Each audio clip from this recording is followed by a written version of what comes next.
নমস্কার সবাইকে, welcome back to my channel Priti cooking house. আমার আজকের রেসিপি কাঁচা কাঁঠালের তরকারি।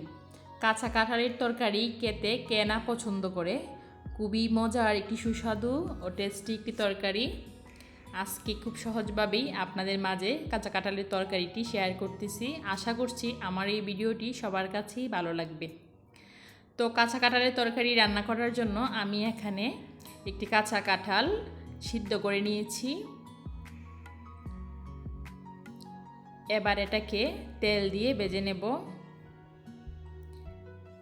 আমার কাঁচা কাঁঠালটা মোটামুটি একটু বাঁকাই ছিল, বেশি একটা কাঁচা না, তো কুশগুলো আমি আলাদা করে রেখেছি। আগে কাঁঠালটা ভেজে নিয়ে তারপরে এর মধ্যে কুশগুলো দিয়ে দিব। তো কাঁঠালের মধ্যে এবারে দিয়ে দিচ্ছি 1 চামচ পরিমাণ হলুদ আর দিয়ে দিচ্ছি সামান্য লবণ। এবারে কাঁঠালটা ভেজে নিচ্ছি। 4 থেকে 5 মিনিট কম আছে কাঁঠালটা ভেজে নিয়ে এর মধ্যে দিয়ে দেব কুশগুলো। কাঁচা কাঁঠালের তরকারি রান্না করে খেয়ে দেখবেন অনেক মজার। আর আমার এই ভিডিওটি দেখলে আশা করছি সহজেই যে কেউ কাঁচা কাঁঠালের তরকারি রান্না করতে পারবেন। তো কুশগুলো দিয়ে দিচ্ছি। দেখুন কুশগুলো এরকম পাকা, এজন্য আমি কুশগুলো একটু পরে দিচ্ছি। কাঁঠালটা একটু টানিয়ে নিয়ে এবার কুশগুলো দিয়ে দিচ্ছি। আপনারা এরকম পাকা কাঁঠালের তরকারি খেতে চাইলে, মানে কাঁচা পাকা এরকম মাঝারি সাইজের কাঁঠালের তরকারি খেতে চাইলে এইভাবে রান্না করবেন, দেখবেন তরকারিটা খুব টেস্ট হবে। আমি এখানে বলে দিচ্ছি, কাঁঠালটা আমি সিদ্ধ করেছি কিন্তু কুশগুলো আমি সিদ্ধ করিনি। কাঁঠালটা ভাজার সময়ই এভাবে কুশগুলো দিয়ে দিবেন। এবার কাঁঠালটা ভাজা হয়ে এসেছে, এবার নামিয়ে নিলাম। এবার তরকারিটা রান্না করব। তো তরকারি রান্না করার জন্য চুলায় কড়াইয়ে দিয়ে দিলাম পরিমাণ মতো তেল, দিয়ে দিলাম কয়েকটি তেজপাতা, এবারে দিয়ে দিব পেঁয়াজ কুচি।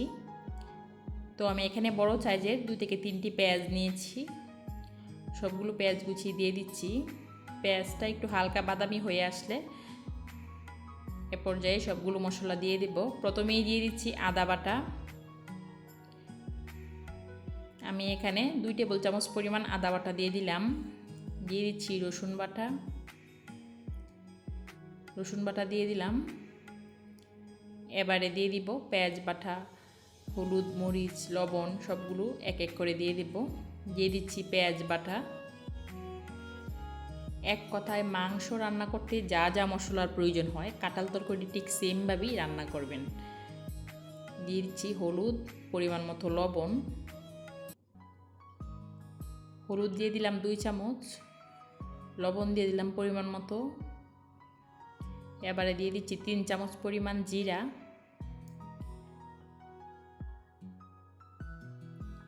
আমি কাঁঠালের পরিমাণটা একটু বেশি রান্না করেছিলাম, এর জন্য আমার মশলাটা একটু বেশি লেগেছিল। আপনারা চাইলে মশলার পরিমাণটা কম বেশি করে নিতে পারেন।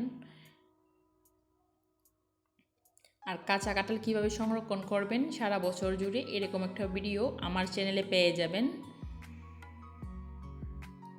আশা করছি আমার এই ভিডিওটি আপনাদের কাছে ভালো লাগবে। তো মশলাটা একটু হালকা ভেজে নিয়ে এর মধ্যেই আগে থেকেই ভেজে নেওয়া কাঁঠাল দিয়ে দিলাম। এবার মশলার সঙ্গে কাঁচা কাঁঠালটা এভাবে একটু মিশিয়ে নেব 4 থেকে 5 মিনিট। আর আমি অন্য একটি চুলায় গরম জল বসিয়ে দিয়েছি। আর এই তরকারিটা রান্না করতে অবশ্যই গরম জল ব্যবহার করবেন। যেহেতু কাঁচা কাঁঠালটা আগে থেকেই সিদ্ধ করে নিয়েছি, এর জন্য গরম জল ব্যবহার করলেই ভালো। মশলার সঙ্গে ভালোভাবে কাঁচা কাঁঠালটা কষিয়ে নিচ্ছি। কষানো হয়ে এসেছে, এ পর্যায়ে দিয়ে দিব পরিমাণ মতো জল। তো পরিমাণ মতো জল দিয়ে দিলাম। আপনারা আমার মতন এইভাবে কাঁচা কাঁঠাল রান্না করবেন, দেখবেন খেতে অনেক মজা হবে। যারা আমার এই ভিডিওটা নতুন দেখছেন প্লিজ আমার চ্যানেলটি সাবস্ক্রাইব করে দিয়ে দিবেন আর ভিডিওটিতে একটি লাইক দিয়ে যাবেন। তো পরিমাণ মতো জল দিয়ে দিলাম। এবারে হাই হিটে 4 থেকে 5 মিনিট জাল করে নেব।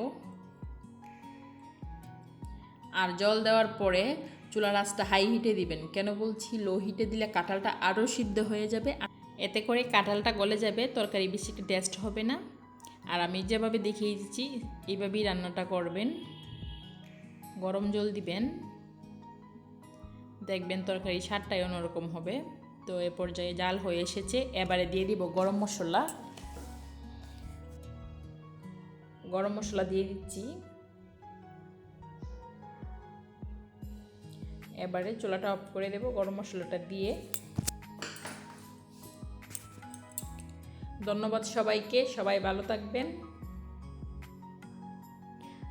আর আমার এই রেসিপিটি ভালো লাগলে অবশ্যই আমার ভিডিওটিতে একটি লাইক দিয়ে যাবেন আর আমার চ্যানেলটি সাবস্ক্রাইব করে দিয়ে দিবেন। তো হয়ে এসেছে আমার কাঁচা কাঁঠালের তরকারি। এ পর্যায়ে চুলাটা অফ করে দিয়ে দিব, নামিয়ে নেব মজাদার কাঁচা কাঁঠালের তরকারি।